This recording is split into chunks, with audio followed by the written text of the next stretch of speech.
இனிமையான நண்பர்களே, அன்புள்ளம் கொண்ட சொந்தங்களே, அனைவருக்கும் வணக்கம்.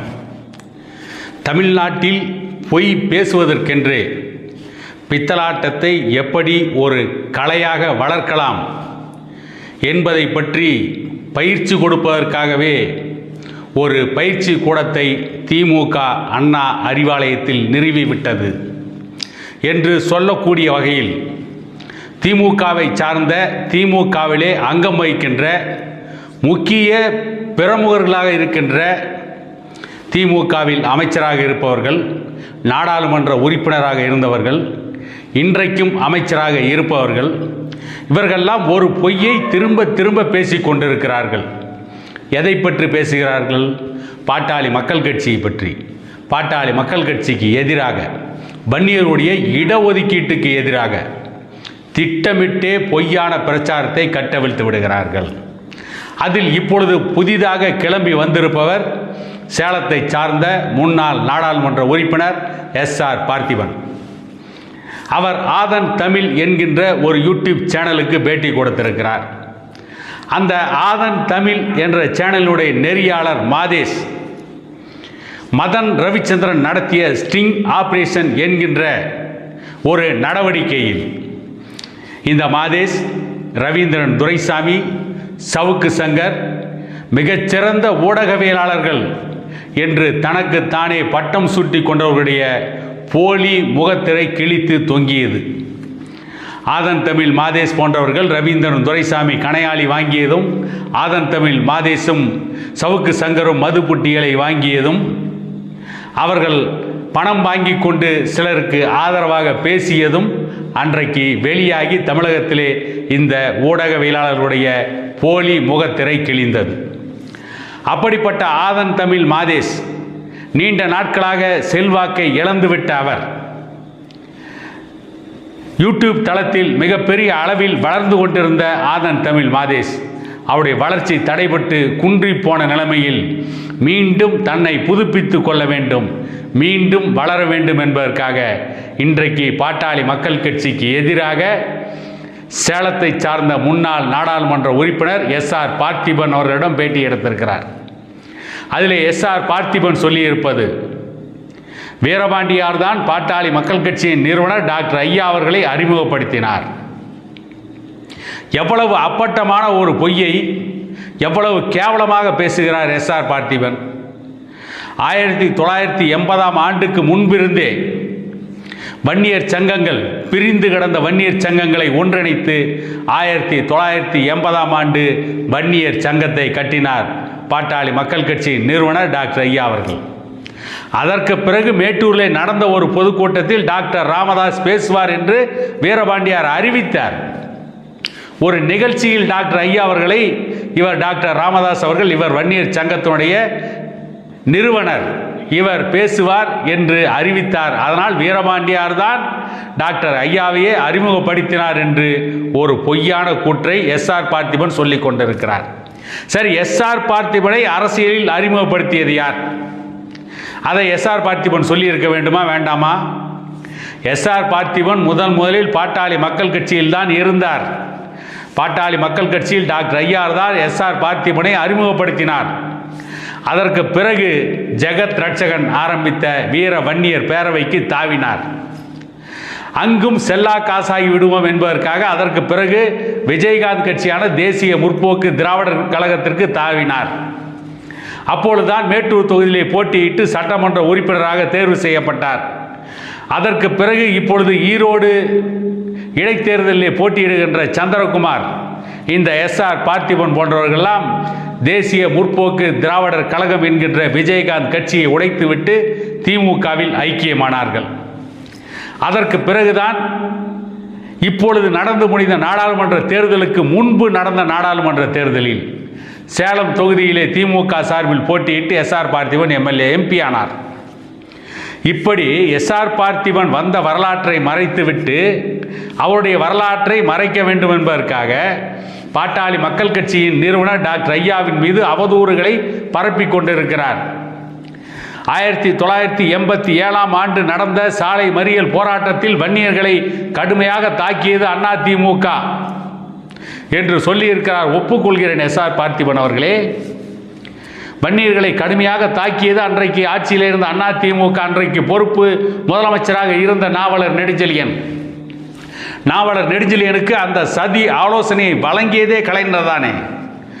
அந்த ஒரு வார கால சாலை மறியல் நடைபெறுகின்ற பொழுது அன்றைக்கு முதலமைச்சராக இருந்த எம்ஜிஆர் அவர்கள் அமெரிக்காவிலே புருக்களின் மருத்துவமனையில் சிகிச்சை பெற்று வந்து கொண்டிருந்தார். சிகிச்சைக்காக அனுமதிக்கப்பட்டிருந்தார். அந்த நேரத்தில் தமிழ்நாட்டில் பொறுப்பு முதலமைச்சராக இருந்த நாவலர் நெடுஞ்செழியன் கோர தாண்டவம் ஆடினார். நாவலர் நெடுஞ்செழியன் கோர தாண்டவம் ஆடுவதற்கு காரணமாகவும் நாவலர் நெடுஞ்செழியன் தன்னுடைய முன்னாள் நண்பர் என்கின்ற அடிப்படையில் அவருக்கு அந்த ஆலோசனையை கொடுத்ததே கலைஞர் கருணாநிதி தான். அதற்காக அதிமுகவை சத்திய சீலன்கள் உத்தம புத்திரன்கள் என்று சொல்ல நான் வரவில்லை. அதிமுகவும் வன்னியர்களுக்கு எதிரான அடக்குமுறையை மேற்கொண்டது. அதிமுகவும் வன்னியர்களுக்கு துரோகம் செய்தது. திமுகவும் துரோகம் செய்து கொண்டிருந்தது. திமுக தொடர்ந்து துரோகம் செய்து கொண்டிருக்கிறது என்பதும் நாட்டு மக்களுக்கு நன்றாகவே தெரியும், வன்னியர்களுக்கும் தெரியும். ஏதோ கதை விட வேண்டாம் எஸ்ஆர் பார்த்திபன். ஜாதிவாரி கணக்கெடுப்பு மாநில அரசு எடுத்தால் அது செல்லாது. இது பாட்டாளி மக்கள் கட்சியுடைய நிறுவனர் டாக்டர் ஐயாவிற்கே தெரியும், அன்புமணிக்கு தெரியும், அவருடைய சட்ட வல்லுநர்களுக்கு தெரியும். வேண்டுமென்றே மாநில அரசின் மீது பழி போடுவதற்காக ஜாதிவாரி கணக்கெடுப்பை மாநில அரசு நடத்த வேண்டும் என்று பேசிக் கொண்டிருக்கிறார்கள், சொல்லிக் கொண்டிருக்கிறார்கள் டாக்டர் ஐயாவும் அன்புமணியும். என்ன எஸ்ஆர் பார்த்திபனுக்கு கண் முன்னால் இருக்கிறதா அல்லது பின்மண்டையில் இருக்கிறதா? 2 தினங்களுக்கு முன்புதான் பக்கத்திலே இருக்கின்ற தெலுங்கானா மாநிலம் ஜாதிவாரி கணக்கெடுப்பு நடத்தி அந்த புள்ளி விவரங்களை அறிவித்து விட்டது. அந்த ஜாதிவாரி கணக்கெடுப்பின் புள்ளி விவரங்களின் அடிப்படையில் அடுத்து 4 நாட்கள் சட்டமன்றத்தை கூட்டி இப்பொழுது விவாதம் செய்து கொண்டிருக்கிறார்கள். இவர் எஸ்ஆர் பார்த்திபன் முழு பூசணிக்காயை சோற்றிலே மறைத்து கொண்டிருக்கிறார். எவ்வளவு மோசமான செயல்! அதுவும் வன்னியர் சமூகத்திலே பிறந்துவிட்டு நானும் வன்னியர் என்று சொல்லிக்கொண்டு வன்னியர் சமூகத்திற்காக போராடி கொண்டிருக்கின்ற அந்த தலைவருக்கு எதிராகவே கருத்துக்களை சொல்வதற்கு இவர்கள் கொஞ்சம் கூட வெட்கப்படவில்லை. வீரபாண்டியார் தான் பாட்டாளி மக்கள் கட்சியுடைய நிறுவனர் டாக்டர் ஐயாவை அறிமுகப்படுத்தினார் என்று நாகூசாமல் பொய் பேசுகின்ற இதே எஸ்ஆர் பார்த்திபன் கலைஞர் கருணாநிதி இடத்தில் வீரபாண்டியார் என்ன சொன்னார்? என்னுடைய கட்சியான திமுகவிற்கு நீங்கள் தலைவர், எங்களுடைய வன்னியர் சமூகத்திற்கு டாக்டர் ராமதாஸ் தான் தலைவர் என்று சொன்னதை ஏன் சொல்லவில்லை? அப்படி சொன்னால் உங்கள் முகத்திரை கிழிந்துவிடும், உங்கள் சாயம் வெளுத்துவிடும். வன்னியர்களுக்கு இடஒதுக்கீடு கொடுக்க வேண்டுமா வேண்டாமா? அதை தெளிவாக சொல்லுங்கள்.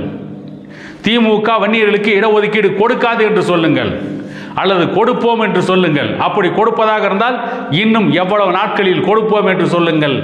அதை விட்டுவிட்டு மொட்டை தலைக்கும் முழங்காலுக்கும் முடிச்சு போட்டுக்கொண்டு வன்னியர் சமூகத்தை ஏமாற்ற வேண்டும் என்பதற்காக வன்னியர் சமூகத்திற்காக போராடி கொண்டிருக்கின்ற பாட்டாளி மக்கள் கட்சி நிறுவனர் டாக்டர் ஐயா அவர்கள் மீது புழுதி வாரி தோற்ற வேண்டாம்.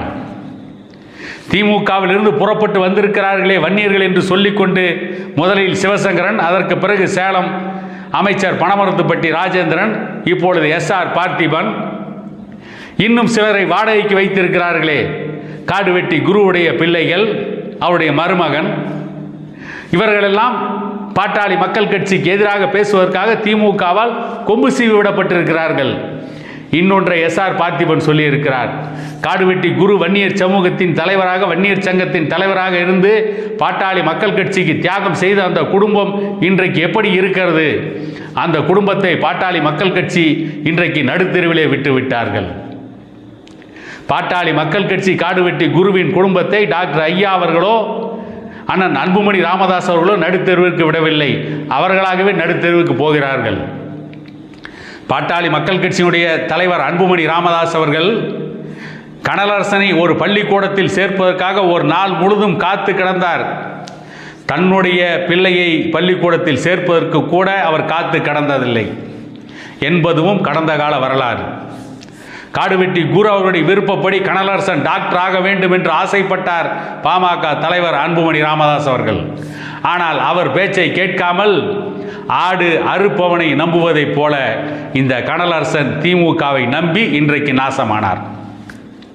காடுவெட்டி குருவுக்கு பாட்டாளி மக்கள் கட்சி துரோகம் செய்துவிட்டது, டாக்டர் ஐயா துரோகம் செய்துவிட்டார் என்று இன்றைக்கு கூசாமல் பேசிக் கொண்டிருக்கின்ற இதே எஸ்ஆர் பார்த்திபன் சேலத்திலே வீரபாண்டியார் குடும்பத்தின் நிலைமை என்ன? திமுகவின் ஆகச்சிறந்த தலைவர் இன்றைக்கு பொய்யா மெய்யா என்று கூட தெரியாமல் டாக்டர் ஐயாவை வீரபாண்டியார் தான் அறிமுகப்படுத்தினார் என்று பேசுகிறீர்களே, அந்த வீரபாண்டியாருடைய குடும்பம் திமுகவிலே இன்றைக்கு எங்கே இருக்கிறது? வீரபாண்டியார் குடும்பத்திற்கு திமுக காட்டிய மரியாதை இதுதானா? வீரபாண்டியார் குடும்பத்திற்கு திமுக கொடுத்த முக்கியத்துவம் இதுதானா? வீரபாண்டியாருடைய மகன் முன்னாள் சட்டமன்ற உறுப்பினர் ராஜாவுக்கு சட்டமன்ற தேர்தலிலே போட்டியிடவே அனுமதி கொடுக்காமல் அதனாலேயே கவலைப்பட்டு அவர் மறைந்து போனதும் இறந்ததையும் சேலம் மாவட்ட மக்கள் பார்த்திருக்கிறார்கள். அவருடைய இன்னொரு மகன் பிரபு இருக்கிறார், டாக்டர் பிரபு. அவருக்கு இன்று வரை ஒரு சேர்மேன் சீட்டு கூட கொடுக்கவில்லை. குறைந்தபட்சம் சேலம் மாநகராட்சி மேயர் சீட்டு கூட கொடுக்கவில்லை. அதே நேரத்தில் வீரபாண்டியாருக்கு எதிராக களமாடிய பனமரத்துப்பட்டி ராஜேந்திரனை இன்றைக்கு ஸ்டாலின் மந்திரியாக்கி இருக்கிறார்.